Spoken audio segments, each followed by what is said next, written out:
Հրազդան հեռուստատեսության եթերում լուրերի լրատվականը սկսում է իր աշխատանքը, բարև ձեզ։ Նոյեմբերի 1-ին Հրազդանում բացվեց Երևանում գործող Վեգա խանութների ցանցի մասնաճյուղը։ Vega Group ընկերության մենեջեր Արթուր Չոպանյանի խոսքերով սա ոչ միայն իրենց գործունեության շրջանակների ընդլայնում է, այլև մարզերի բնակիչների հոգսը ինչ որտեղ թեթևացնելու հնարավորություն։ Հայաստանի Հանրապետության մարզերը կարիք ունեն արդեն ավելի լուրջ խանութների եւ առհասարակ Vega ընկերության դա քաղաքականությունն է, որ մենք ծավալվում ենք շրջաններում եւ ուզում ենք ստեղծել այնպիսի մի միջավայր, որ վեգան մոտ է մեր բնակչությանը, պետք չէ դուրս գալ Հրազդան քաղաքից, հասնել Երևան բարձրորակ տեխնիկա գնելու համար։ Նշեմ, որ խանութի սպասարկման աշխատակիցները Հրազդան քաղաքի բնակիչներ են, դեռևս 1 ամիս առաջ վերապաճաստված Երևանում գործող Վեգա խանութ կենտրոններում։ Սա լուծում է միանգամից 2 հարց, ապահովում է որոշակի աշխատատեղ եւ բարձրորակ սպասարկում։ Որակն էլ, նոր բացված իսկ գեղեցիկ խանութն էլ, շատ բարեհամբույր աշխատողներն էլ։ Մի ամիս առաջ ես Երևան գնացի, ընդեղից բերեցի ինձ սառնարան, հեռուստաց։ Ոչ տեղներ չէի հասնի Երևան։ Ինչն է գայթակղել, գինը թե որակը տեխնիկա։ Եվ որակը եւ գինը։ Եվ տեխնիկայի որակը եւ գները։ Վեգա խանութ սրահը, որը գտնվում է Հրազդանում գործող Star սուպերմարկետի առաջին հարկում, իր լայն տեսականին էր փռել այցելուների առջև։ Կենցաղային տեխնիկայի ողջ բազմազանությամբ։ Խանութի բացման արդիվ գործում էր զեղչերի ճկուն համակարգ եւ ոչ միայն զեղչեր, գնորդների համար նախատեսված էին նվեր ակցիաներ։ Վեգան շուկայում արդեն մոտ 10 տարի է ծավալում իր գործունեությունը եւ մենք արդեն անցել ենք այսպես ասած կրակի եւ ջրի միջով եւ բնականon ընտրություն է կատարվել տեխնիկայի վերաբերյալ, քանի որ մենք մեր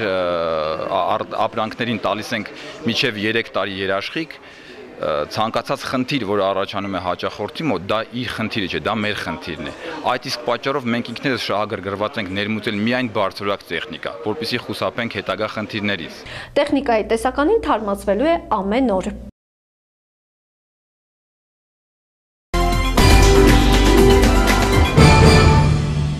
Վերջին մարդահամարի տվյալներով Հայաստանի բնակչությունը վերջին 10 տարում նվազել է 195,000-ով։ 2011 թվականի հոկտեմբերի 12-ից 21-ն անցկացրած մարդահամարի տվյալներով Հայաստանում մշտական բնակվում էր 3,18,854 մարդ։ Նրանցից փաստացի բնակվողների թիվը 2,871,771 մարդ է։ Մինչդեռ նախորդ մարդահամարի տվյալներով երկրում մշտական բնակվում էր 3,213,011 մարդ, որոնցից փաստացի բնակվողների թիվը 3,002,594-ն էր։ 2001 թվականի մարդահամարի համեմատ 2011 թվականի մարդահամարի տվյալներով երկրում փաստացի բնակվողների թիվը նվազել է 130,823-ով, իսկ մշտական բնակվողներինը 194,157-ով։ Բնակչության մարդահամարի նախնական արդյունքների համաձայն մշտական բնակչության 36,7%-ը կազմում են գյուղաբնակները, 63,3%-ը քաղաքացիները, որոնց ճնշող մեծամասնությունը բնակվում է մայրաքաղաք Երևանում։ Ըստ սոցիոլոգների, հայ հարսնացուները պառավել են։ Ամուր ընտանիքների գրավականը շատ երեխաներն են, իսկ շատ երեխաների գրավականը ընտանիքի եւ ամուսնության ամրությունը։ Սակայն մենք խնդիր ունենք, քանի որ մեր հարսնացուները պառավել են մոտ 5 տարով։ Հոկտեմբերի 31-ին հրավիրված ասուլիսին այս մասին հայտնել է սոցիոլոգ Ահարոն Ադեբեկյանը։ Նրա խոսքով, եթե նախկինում հարսնացուի միջին տարիքը 20-ից 21 տարեկան էր, հիմա միջին տարիքն հասել է 28-ի։ Իսկ երբ կինը ուշ է ծնում, պարզ է, որ առողջական վիճակը նրան թույլ չի տա շատ երեխաներ ունենալ, այնքան որ ինքը կցանկանար։ Նա նաեւ նշեց, որ գենդերային հավասարությունը բերում է նրան, որ կինը ընտանիքի եւ երեխաների փոխարեն ընտրում է կարիերան, ինչը խանգարում է երեխա ունենալուն։ Կառավարությունը եթե օրենք ընդունի գոնե մինիմալ գումար ֆիքսի բազմազավակ ընտանիքների համար, գուցե եւ այլ պատկեր կունենանք, առաջարկեց սոցիոլոգ Ահարոն Ադեբեկյանը։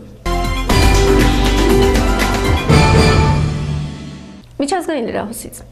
Վիետնամում 10 մարդ Սոնթի փոթորիկի զոհ է դարձել։ Արևադարձային Սոնթինի փոթորկից նվազագույնը 10 մարդ զոհվել է Վիետնամում եւ եւս 4-ն անհետ կորած է համարվում։ Մինչ Սենդին շրջում է ամերիկյան մայրցամաքում, արևադարձային մեկ այլ փոթորիկ ավերում է Ասիայի երկրները։ Արևադարձային փոթորիկը երկրում վրա է հասել հոկտեմբերի 29-ին 133 կմ/ժ արագությամբ, շարժվելով Ֆիլիպինների կողմից։ Իշխանությունները նշում են, որ Վիետնամի կենտրոնական մասի բնակիչներին նախազգուշացվել էր սպասվող փոթորկի մասին, սակայն հետագայում փոթորկի ուղղությունը փոխվել է եւ այն վրա է հասել երկրի հյուսիսարևելյան նահանգներում, որտեղի բնակիչները պատճառ չէին աղետին դիմակայելու։ Ինչպես հաղորդում է Sky News-ը, երկրում վնասվել է 13000 տուն, փոթորիկը ոչնչացրել է բրնձի 19000 ցանքատարածքներ։ Ավելի վաղ Սոնթինը Ֆիլիպիններում 27 մարդու կյանք էր խլել, ինչպես նաև չինա-վիետնամական սահմանին տասնյակ նավեր խորտակել։ Պլաստիկե նավը փորձարկվեց Սևանում։ Այն ունի 10 մետր երկարություն եւ 3.4 մետր լայնություն։ Կարող է տեղավորել մինչև 20 ուղևոր։ Պլաստիկե շշերից պատրաստված տարածաշրջանում ամենամեծ նավը օրերս անցավ իր առաջին փորձարկումը Սևանա լճում։ Այն ունի 10 մետր երկարություն, 3.5 մետր լայնություն եւ կարող է տանել մինչև 20 ուղևոր։ Այն դեռ գտնվում է կառուցման փուլում եւ փորձարկվեց հասկանալու համար, թե բեռնված լինելով ինչպես իրեն կզգա ջրի վրա։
Նավը կոչվում է Թեղուտ։ Ըստ նավը կառուցող երիտասարդների նախաձեռնության հիմնական նպատակը հանրության ուշադրությունը Հայաստանի բնապահպանական խնդիրների վրա դարձնելն է։ Մասնավորապես հանքարդյունաբերության գործունեության հետևանքով Լոռու մարզի Թեղուտի անտառների վտանգված լինելու վրա։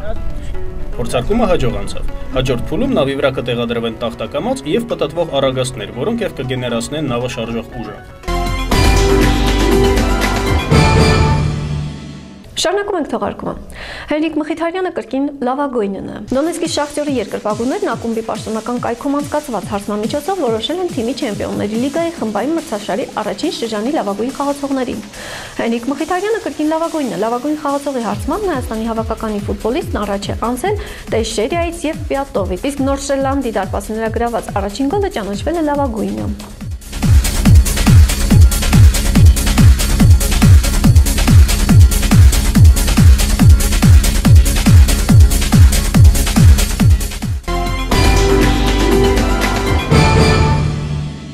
Վերջում եղանակի մասին։ Հանրապետության տարածքում փոփոխական եղանակը դեռևս կպահպանվի մի քանի օր։ Նոյեմբերի 1-ին երեկոյան ժամերին 2-ի գիշերը առանձին շրջաններում 3-ից 5 օրվա ընթացքում շրջանների զգալի մասում սպասվում է անձրև, առանձին հատվածներում մառախուղ։ 1-ի գիշերը 2-ից 3-ն սպասվում է առանց ձեղումների եղանակ։ Քամին հարավարևմտյան 1-ից 5 մետր վարկյան։ Օդի ջերմաստիճան նոյեմբերի 3-ից 3 աստիճանաբար կնվազի 4-ից 5, գիշերը կբարձրանա 2-ից 3 աստիճանով։ Իսկ Հրազդանում նոյեմբերի 2-ին սպասվում է առանց ձեղումների եղանակ։ Այսօրվա համար նախապատրաստել էինք այսքանը, ես ձեզ հրաժեշտ եմ տալիս, կհանդիպենք լուրերի հաջորդ թողարկմանը։ Մնացեք խաղաղությամբ։